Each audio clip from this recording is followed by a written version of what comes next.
Particularly concerning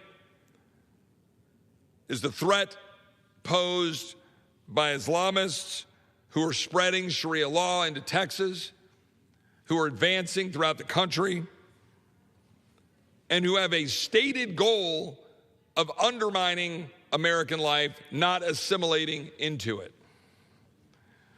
This is a political movement, well-funded, targeted at the American people, Western civilization, our rule of law, and the Constitution. We should not be allowing more people into this country who are adherent to Sharia law, period.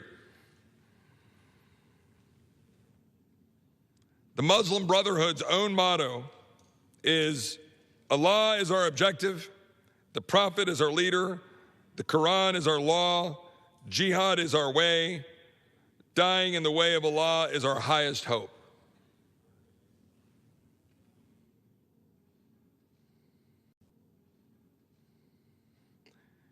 Meanwhile, Europe has fallen.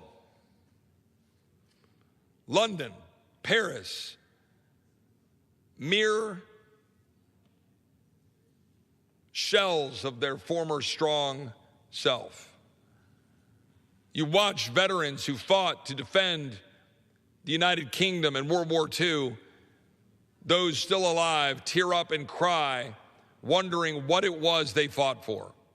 When they watch the extension of Islam into the streets of London and throughout the United Kingdom. In France, a majority of young French Muslims put Sharia above their own national laws, and more than a third have sympathy for Islamification. French officials have warned President Macron that Islamists are infiltrating France's Republican institutions and are a threat to national cohesion. The authors of the report to Macron identified the Federation of Muslims of France, FMF, as the main French emanation of the historic Muslim Brotherhood, which was founded 100 years ago to promote a return to core Islamic values. They said the FMF controlled 139 places of worship in France and a further 68 affiliated, in all around 7% of the total. The organization ran some 280 associations. 7 out of 10 French voters would back a ban on the Islamic veil in public because of what's happening in France. In the United Kingdom, Muslims are increasingly turning to Britain's Sharia courts, which are not part of UK law and operate as informal bodies. The number of Sharia courts in Britain has grown to 85 since the first began operating in the country in 1982. Polls have found that 41% of the British public believe that Muslim immigrants have had a negative impact on the United Kingdom. Nearly half think that Muslim women are pressured into wearing the hijab, and almost a third think that Islam promotes violence.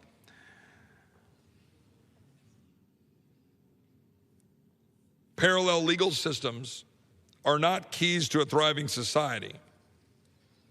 There must be one rule of law for all of the people.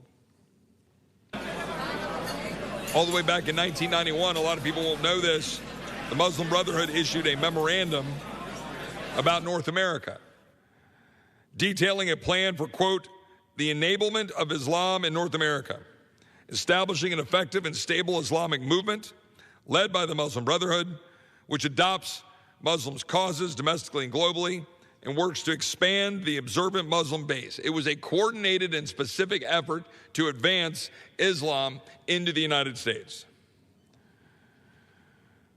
Our founders did not envision a nation that remotely resembled today's Muslim world and the radical elements of Sharia.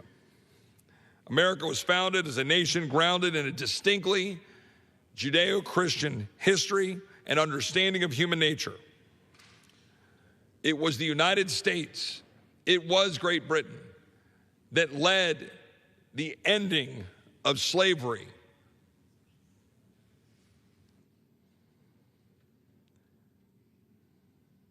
John Adams said, one great advantage of the Christian religion is that it brings the great principle of the law of nature and nations to the knowledge, belief, and veneration of the whole people. Thomas Jefferson and John Adams hinted at the incompatibility of America's Republican virtues with the values of Muslim nations. After meeting with the Islamic ambassador about the Barbary state's inclination to make war upon nations that did them no wrong, after they were informed it was a requirement of the Quran.